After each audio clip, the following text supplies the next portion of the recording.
आज जो है आप लोगों को भौतिकी में अभिसारी और अपसारी लेंस के बारे में बताएंगे। यानी उत्तल लेंस को अभिसारी लेंस क्यों कहा जाता है और अवतल लेंस को अपसारी लेंस क्यों कहा जाता है। इस तरह का प्रश्न जो है परीक्षा में प्रायः पूछा जाता है, इसलिए इसको बताना जरूरी है। चलिए, अभिसारी लेंस, अभिसारी लेंस, इसको हम कन्वर्जिंग बीम कहते हैं। Converging lens, CONVERGING, converging lens, अभिसारी लेंस। उत्तल लेंस को ही अभिसारी लेंस कहा जाता है।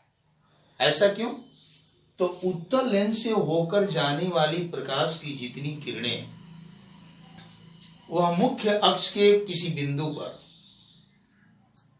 एक जगह मिलती है, इसलिए उत्तल लेंस को अभिसारी लेंस कहा जाता है। लिखेंगे,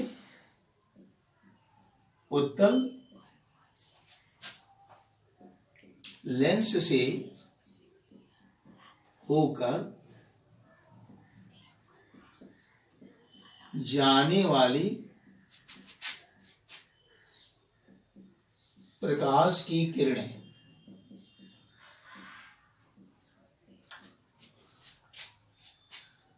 मुख्य अक्ष के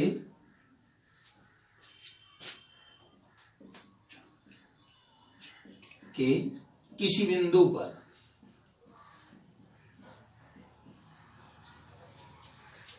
मिलती है, यानी अभिसरित होती है। अभिसरित होती है। इस कारण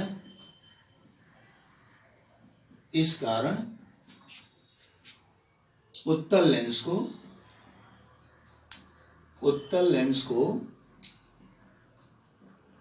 अभिसारी लेंस कहते हैं। अभिसारी लेंस कहते हैं। अब इसको एक उदाहरण से देखेंगे। यही जो है एक उत्तल लेंस है, इसे आप जरूर पहचानते होंगे। ये जो है प्रधान अक्ष या मुख्य अक्ष मान लीजिए। इस लेंस के एक तरफ से ये मान लीजिए चलने वाली प्रकाश की किरण है जो प्रधान अक्ष के समानांतर है। यह लेंस अपवर्तन के बाद फोकस पर मिलती है,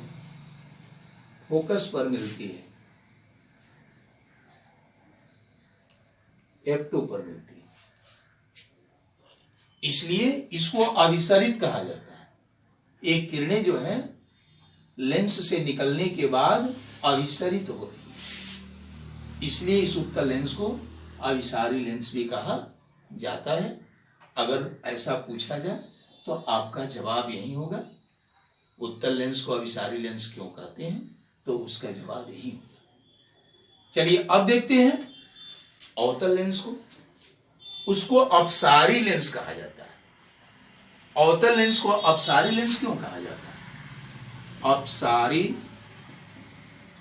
लेंस यानी डिवर्जिंग लेंस इसको कहा जाता है। डिवर्जिंग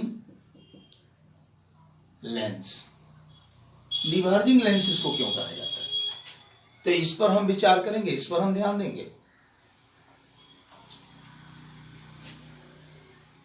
अवतल लेंस से हो करके जो प्रकाश की किरणें निकलती है वह फैल जाती है, यानी प्रधान अक्ष के किसी बिंदु पर मिलती नहीं है, प्रधान अक्ष से दूर चारों तरफ वह फैल जाती है, यानी अपसरित हो जाती है। इसलिए अवतल लेंस को हम अपसारी लेंस कहते हैं। उसको भी हम लिख सकते हैं, अवतल लेंस से होकर जाने वाली प्रकाश की किरणें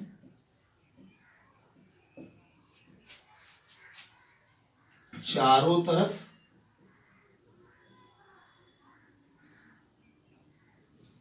फैल जाती हैं,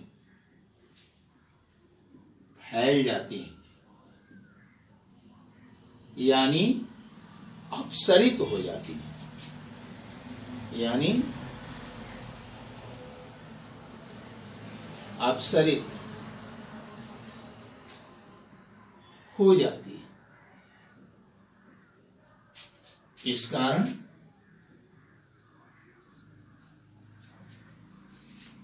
अवतल लेंस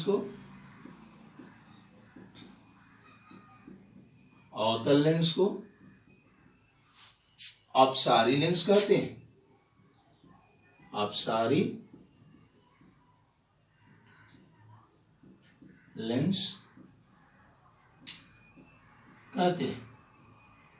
अब देखेंगे यह कैसे जो है अपसरित हो जाती है। तो ये आपका जो है अवतल लेंस है, ये मुख्य अक्ष हो गया, या इसे हम प्रधान अक्ष भी कह सकते हैं। इस मुख्य अक्ष के समानांतर चलने वाली एक प्रकाश की किरण मान लीजिए है, एक प्रकाश की किरण है। इन किरणों को देखिए, यह जब अवतल लेंस से अपवर्तित होती है, अपवर्तन होता है इसका, ये ऊपर की ओर सीधे फैल जाती है, इसकी दिशा में परिवर्तन हो जाता है। उसी तरह से फैलती हुई बाहर की ओर निकल जाती है। यह प्रधान अक्ष या मुख्य अक्ष से किसी बिंदु पर मिलती नहीं है, काटती नहीं है। इसलिए अवतल लेंस को हम अपसारी लेंस कहते हैं। चलिए इसके बाद आगे देखते हैं। देखो अभी जो है तुम लोगों को हम उत्तल लेंस की फोकस दूरी निकालने की तरीका बताएंगे। उत्तल लेंस की फोकस दूरी हम कैसे निकाल सकते हैं, इस प्रयोग को सचमुच में किया भी जा सकता है। इसके लिए हम क्या करेंगे कि एक उत्तल लेंस लेंगे, यही उत्तल लेंस है जो आकृति में दिखाया गया है। ये उत्तल लेंस है, उत्तल लेंस। एक उत्तल लेंस लेंगे और इस उत्तल लेंस को सूर्य की ओर करके स्थिर कर देंगे और इस उत्तल लेंस के दूसरे तरफ चित्र के अनुसार एक लकड़ी का टुकड़ा रखेंगे इसके निकट में,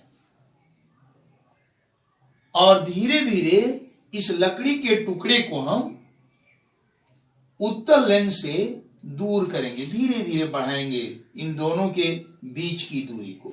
ये लकड़ी का टुकड़ा है, लकड़ी का टुकड़ा, और एक किरणें हैं जो सूरज से होकर के निकल रही हैं और उत्तल लेंस पर पड़ रही हैं। अब जो है इस लकड़ी के टुकड़े को उत्तल लेंस से धीरे धीरे दूर करेंगे और इस लकड़ी के टुकड़े पर हम ध्यान रखेंगे कि सूर्य का प्रतिबिंब इस पर बनेगा, और वह प्रतिबिंब जब एकदम छोटा हो जाए और काफी तीक्ष्ण हो जाए तब जो है इसको हम दूरी बढ़ाना बंद कर देंगे और कुछ देर के लिए रुकेंगे। वहां पर हम देखेंगे कि लकड़ी के टुकड़े से धुआं निकलना शुरू हो जाएगा। इसका अर्थ यह है कि यही फोकस होगा जहां से धुआं निकल रहा है। और इस लेंस के बीच वाला जो बिंदु है उसको हम प्रकाश केंद्र मान लेंगे, और इस प्रकाश केंद्र से इस फोकस के बीच की जो दूरी होगी यह उत्तल लेंस की फोकस दूरी होगी। फिर से एक बार और इसको समझने की कोशिश करेंगे। एक उत्तल लेंस लेते हैं, उसे चित्रानुसार सूर्य के सामने, सूर्य से आने वाली किरणों के सामने हम रख देते हैं। इस लेंस के दूसरी तरफ एक लकड़ी के टुकड़ा को हम नजदीक में रखते हैं, और फिर इस लकड़ी के टुकड़ा को इस लेंस से सरका करके धीरे धीरे दूर करते हैं। और दूर करते समय हम ध्यान रखते हैं कि लकड़ी के टुकड़ा पर जो सूर्य का प्रतिबिंब बन रहा है, चित्र बन रहा है, वह जब छोटा हो जाए और तीक्ष्ण हो जाए तो फिर हम लकड़ी के टुकड़े को स्थिर कर देंगे, और कुछ देर के बाद हम देखेंगे वहां से धुआं निकलने लगेगा। तो जहां जिस बिंदु से धुआं निकलेगा वही जो है फोकस होगा उत्तल लेंस का, और इस बिंदु से यानी फोकस से उत्तल लेंस के बीच वाले बिंदु की जो बीच की दूरी होगी वह फोकस दूरी होगी। इस तरह से हम उत्तल लेंस की फोकस दूरी एक क्रियाकलाप के द्वारा ज्ञात कर सकते हैं। लेकिन अवतल लेंस की फोकस दूरी किसी क्रियाकलाप के द्वारा ज्ञात नहीं किया जा सकता है। इस प्रकार के क्रियाकलाप से हम ज्ञात नहीं कर सकते हैं, क्योंकि आप जानते हैं कि अवतल लेंस से होकर के जो प्रकाश की किरणें निकलती है वह किसी बिंदु पर मिलती नहीं है, वह फैल जाती है चारों तरफ। इसलिए अवतल लेंस की फोकस दूरी इस कार्यकलाप के द्वारा, क्रियाकलाप के द्वारा हम नहीं निकाल सकते। चलिए अब हम आगे देखते हैं।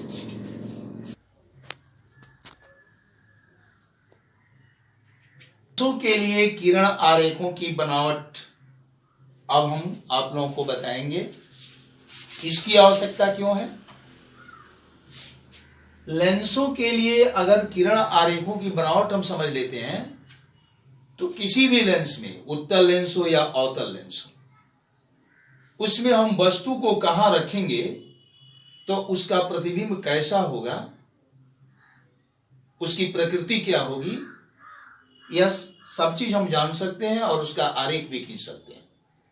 इसलिए कुछ आवश्यक किरण आरेखों की बनावट हम इसमें समझेंगे, उत्तल लेंस के लिए भी और अवतल लेंस के लिए भी।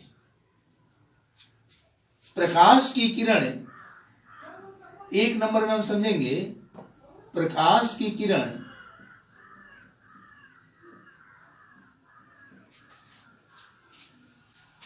प्रकाश केंद्र की ओर आपतित होती है। प्रकाश केंद्र की ओर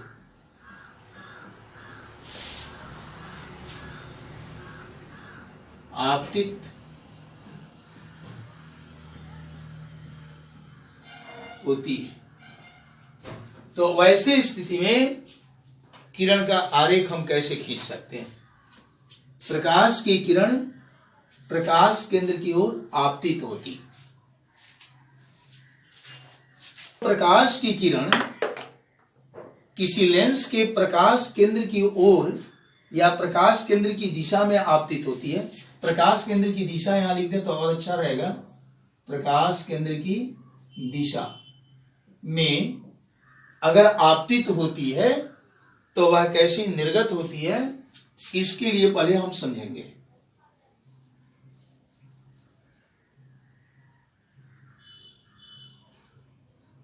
यह जो है मान लीजिए कि उत्तल लेंस है,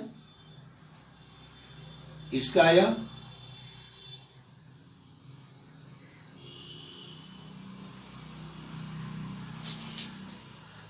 प्रधान अक्ष या मुख्य अक्ष है,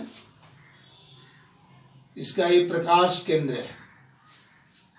अगर एक प्रकाश की किरण इस प्रकाश केंद्र की दिशा में आपतित होती है तो वह कैसी निर्गत होगी, इसको पहले भी हम बता चुके थे कि अगर उत्तल लेंस पतला हो तब प्रकाश केंद्र की दिशा में किरण अगर आपतित होती है तो बिना वह अब बिना वह अपनी दिशा बदले वह सीधे जो है निकल जाती है। यानी इसको हम ऐसे देख सकते हैं,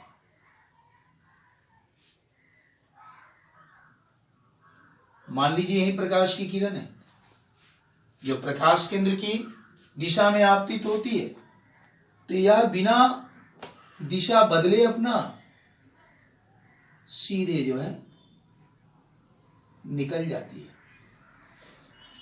उसी तरह से आप अवतल लेंस में भी देखेंगे, ये मान लीजिए अवतल लेंस है, और यह मान लीजिए प्रकाश केंद्र है।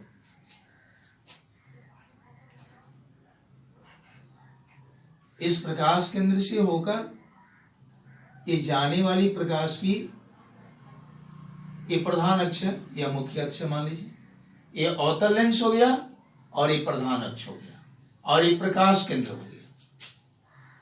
इस अवतल लेंस में अगर प्रकाश केंद्र की दिशा में कोई प्रकाश की किरण अगर आपतित होती है तो यह भी बिना अपने पथ से विचलित हुए सीधे आगे की ओर निकल जाती है।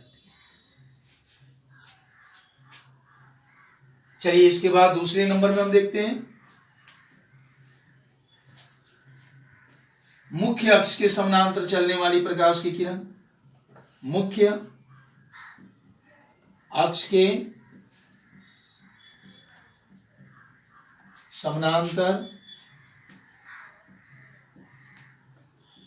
चलने वाली प्रकाश की किरणें, इसको हम समझेंगे उत्तल लेंस में देखेंगे।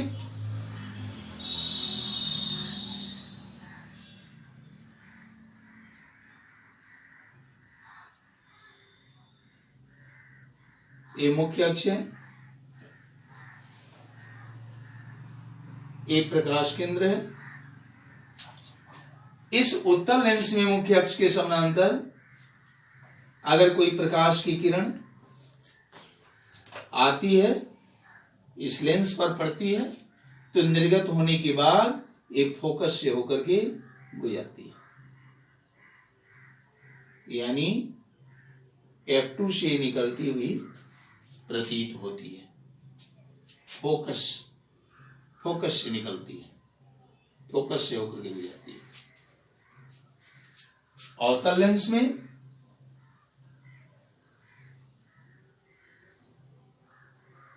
ये मान लीजिए अवतल लेंस है,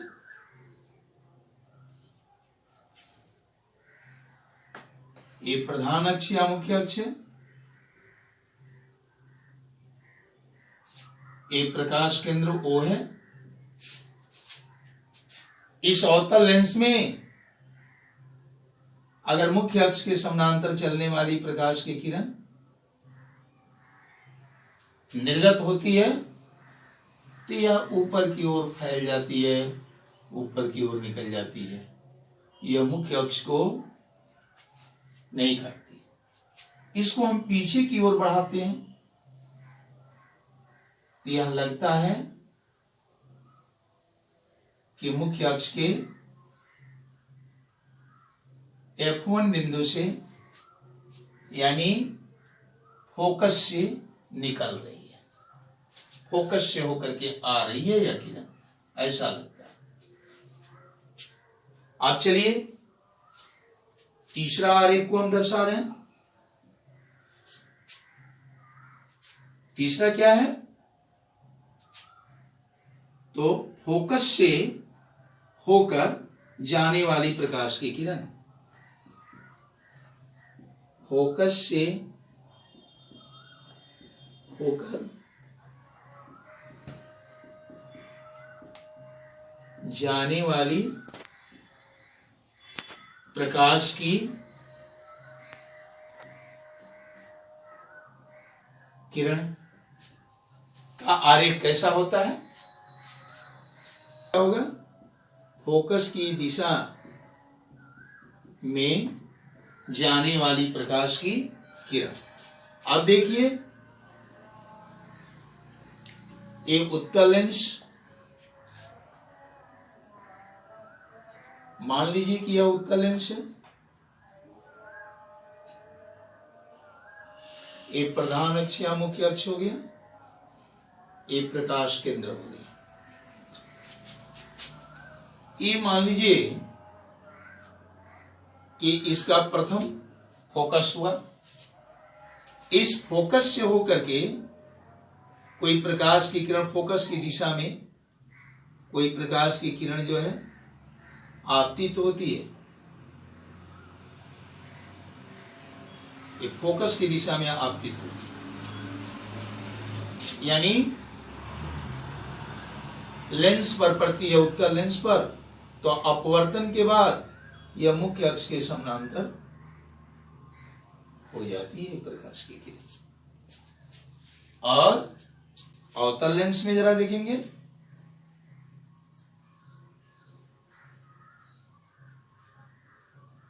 यह मान लीजिए अवतल लेंस है, यह इसका प्रधान अक्ष या मुख्य अक्ष है, एक प्रकाश केंद्र हो गया। यह मान लीजिए इसका फोकस हो गया। अब फोकस की दिशा में हम बोले हैं ना, तो एक प्रकाश की किरण की हम कल्पना करेंगे जो फोकस की दिशा में जा रही है। ये फोकस की दिशा दर्शा रही है, फोकस की दिशा दर्शा रही है। लेकिन यह अपवर्तन के बाद किस तरह से होकर के गुजरती है, तो यह प्रधान अक्ष के समानांतर हो जाती है, या मुख्य अक्ष के समानांतर हो जाती है। इस तरह से आप इन तीनों चीज को याद रखेंगे। ये उत्तल लेंस है, लिखने की आवश्यकता तो नहीं लग रहा है क्योंकि आप पहचानते हैं। उत्तल लेंस यह हो गया, अवतल लेंस। ये चीज को, तीन चीजों को आप याद रखेंगे। अगर ये तीन बातें आपको याद रहेगी तो आगे जो है आप आसानी से यह आरेख खींच सकते हैं कि उत्तल लेंस में वस्तु कहां रहेगा तो उसका प्रतिबिंब कहां बनेगा और उसका प्रकृति क्या होगा, यह आप जान सकेंगे। अगर ये तीनों प्रकार के आरेख में अगर आपको दिक्कत होगा तो आगे समझने में भी इस बात को दिक्कत हो जाएगा। तो चलिए अब आगे हम देखते हैं कि उत्तल लेंस के द्वारा प्रतिबिंब कैसे बनता है और अवतल लेंस के द्वारा प्रतिबिंब कैसे बनता है और उसकी आरेख कैसे हम बना सकते हैं। यहां पर उत्तल लेंस से बने प्रतिबिंब, यानी उत्तल लेंस से किस किस तरह का प्रतिबिंब बन सकता है, उत्तल लेंस पर हम कहां वस्तु रखेंगे तो उसका प्रतिबिंब कहां बनेगा, उसका आकार कैसा होगा, वास्तविक होगा कि आभासी होगा, उसकी हम आरेख कैसे खींच सकते हैं, इन सारी चीजों को यहां हम समझेंगे। अब देखिए एक नंबर में, यदि वस्तु फोकस और लेंस के बीच स्थित हो, यानी किसी उत्तल लेंस के फोकस और लेंस के बीच में हम वस्तु रखते हैं तो उसका प्रतिबिंब कहां बनेगा, कैसा होगा, इसके लिए हम आरेख खींचने जा रहे हैं। तो सबसे पहले हम क्या करेंगे, एक उत्तल लेंस की कल्पना करेंगे, क्योंकि उत्तल लेंस की चर्चा हम कर रहे हैं यहां पर। तो चलिए एक उत्तल लेंस हम लेते हैं।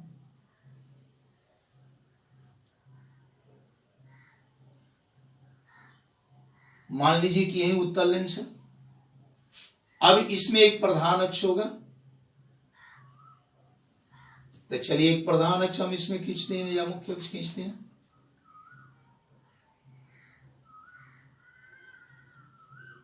ये मान लीजिए प्रधान अक्ष हो गया, एक प्रकाश केंद्र हो गया, ये इसका फोकस हो गया F1। हम बोले हैं कि वस्तु जो है, ये मान लीजिए कि इसका F2 फोकस हो गया, F2 फोकस हो गया। हम बोले हैं कि वस्तु यदि फोकस और प्रकाश केंद्र के बीच या लेंस के बीच स्थित हो, यहां दिए हैं यदि वस्तु फोकस और लेंस के बीच स्थित हो, तो एक वस्तु की कल्पना करेंगे जो फोकस और लेंस के बीच स्थित हो। मान लो कि यही एक वस्तु है,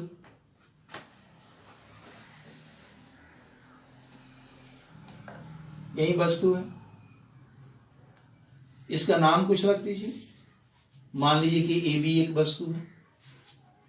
यह वस्तु फोकस और लेंस के बीच में स्थित है, तो इसका प्रतिबिंब कहां बनेगा और कैसा बनेगा? बड़ा बनेगा कि छोटा बनेगा, आभासी होगा या वास्तविक होगा? इसको हम कैसे दर्शाएंगे आरेखों द्वारा? तो फिर हम इसके पहले जो आरेख की जानकारी आपको दी है, एक जानकारी आपको दिए हैं कि मुख्य अक्ष के समानांतर चलने वाली प्रकाश की किरण लेंस से कैसे निकलती है, कैसे गुजरती है, और दूसरा प्रकाश केंद्र से होकर जाने वाली प्रकाश की किरण। तो मात्र हम दो ठो किरण की यहां कल्पना करेंगे। एक जो है मुख्य अक्ष के समानांतर चलने वाली प्रकाश की किरण, ये मान लीजिए कि मुख्य अक्ष के समानांतर चलने वाली प्रकाश की किरण है। तो आपको इसके पहले हम बताए थे किरण आरेख में कि उत्तल लेंस में मुख्य अक्ष के समानांतर चलने वाली प्रकाश की किरण फोकस से होकर गुजरती है। तो यह जो है फोकस से होकर के, फोकस से होते हुए ये आगे की ओर निकल जाएगी, इस तरह से आगे की ओर निकल जाएगी। यह किरण आपने सीखा, आराम से खींच लिए।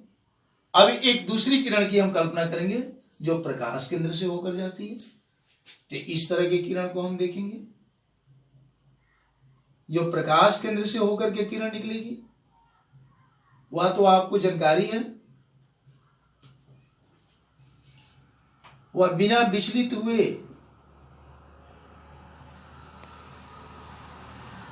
सीधे आगे की ओर निकल जाएगी, सीधे आगे की ओर निकलती हुई चली जाएगी। इस तरह से आगे की ओर निकल जाएगी।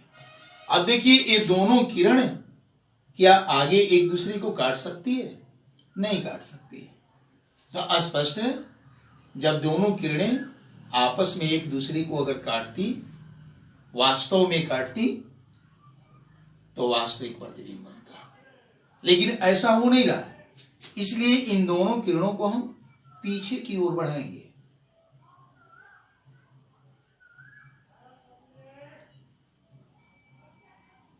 पीछे की ओर बढ़ाएंगे। अगर हम इनको पीछे की ओर बढ़ाते हैं तो ये पीछे की ओर मिलती हुई प्रतीत होंगे।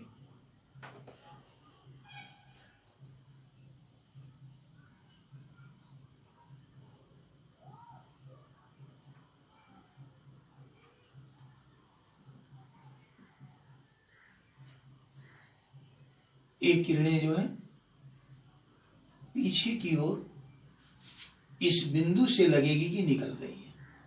अब इस बिंदु से हम एक लंब डाल देंगे, यही ए डैश बी डैश वस्तु ए बी का प्रतिबिंब होगा।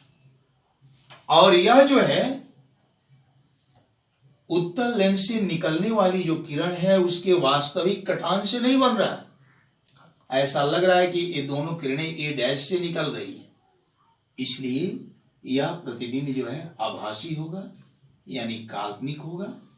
और देखिए, देखने में भी वस्तु से बड़ा दिखाई देता है, इसलिए वस्तु से बड़ा होगा। यानी हम लिखेंगे कैसे? वस्तु का प्रतिबिंब, वस्तु का प्रतिबिंब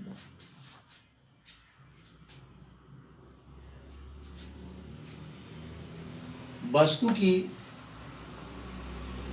का प्रतिबिंब F1 तथा अनंत, अनंत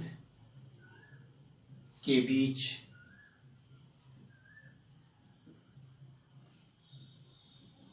बनती है। यह प्रतिबिंब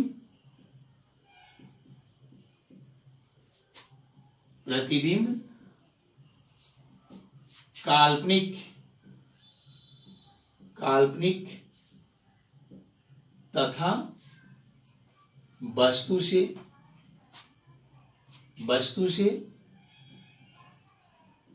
बड़ा होता है, वस्तु से बड़ा होता है। इस तरह से ये दोनों आरेख खींचना आप जानते हैं तो आप जो है अस्पष्ट यह बना सकते हैं कि वस्तु का प्रतिबिंब कहाँ बनेगा, प्रतिबिंब कैसा होगा, उसकी प्रकृति क्या होगी। ठीक इसी तरह से आप दूसरा नंबर को हम देखेंगे। वस्तु यदि फोकस पर स्थित हो, यहां पर अगर स्थित हो तो उस वस्तु का प्रतिबिंब कहां बनेगा। चलिए उसके लिए हम एक आरेख खींचते हैं। यदि वस्तु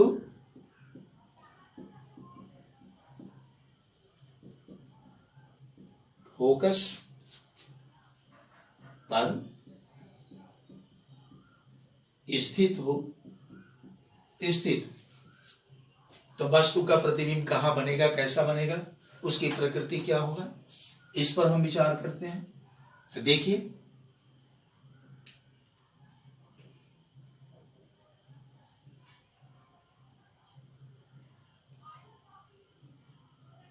यह जो है उत्तल लेंस है, उत्तल लेंस की एक कल्पना करेंगे और इससे एक प्रधान अक्ष या मुख्य अक्ष को हम खींचते हैं।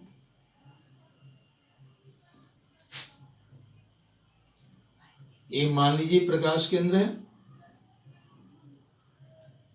और ये मान लीजिए कि फोकस है F1। इस पर कोई वस्तु है, इस पर कोई वस्तु है, इस वस्तु का नाम हम ए भी रख सकते हैं।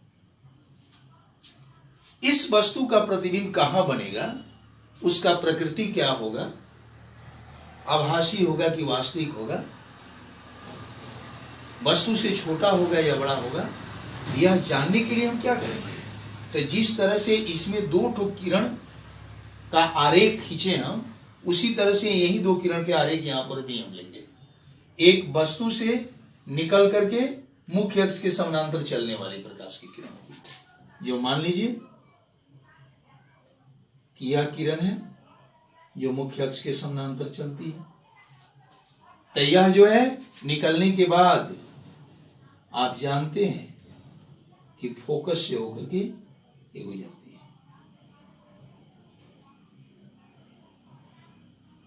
यानी F2 से होकर के गुजरती है, यही फोकस F2।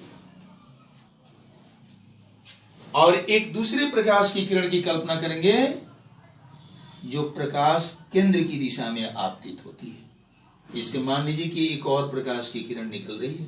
ऐसे तो इस वस्तु से बहुत सारे प्रकाश की किरणें निकलती है, लेकिन उनमें से हम दो प्रकाश की किरण का ही आरेख खींचेंगे और उसी से पता चल जाएगा कि वस्तु का प्रतिबिंब कहां बनेगा और कैसा बनेगा। तो चलिए एक और प्रकाश की किरण लेंगे जो प्रकाश केंद्र की दिशा में आपतित होती है।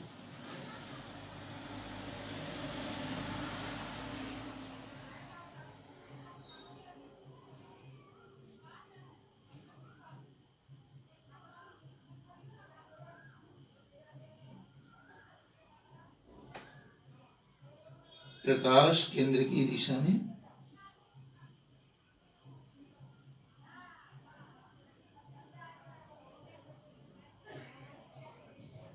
आपतित होती है।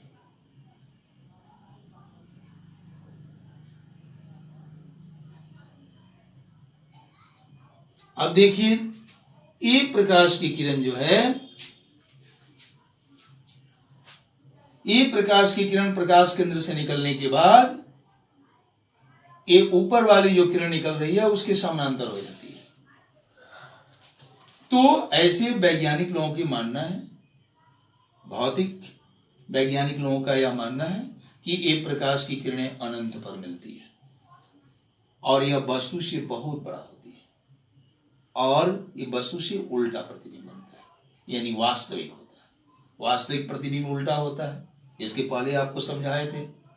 जितने वास्तविक प्रतिबिंब बनते हैं सब उल्टा होते हैं। तो यह प्रतिबिंब उल्टा बनेगा, अनंत पर बनेगा और वस्तु से बहुत बड़ा होगा। यहां लिखेंगे वस्तु का प्रतिबिंब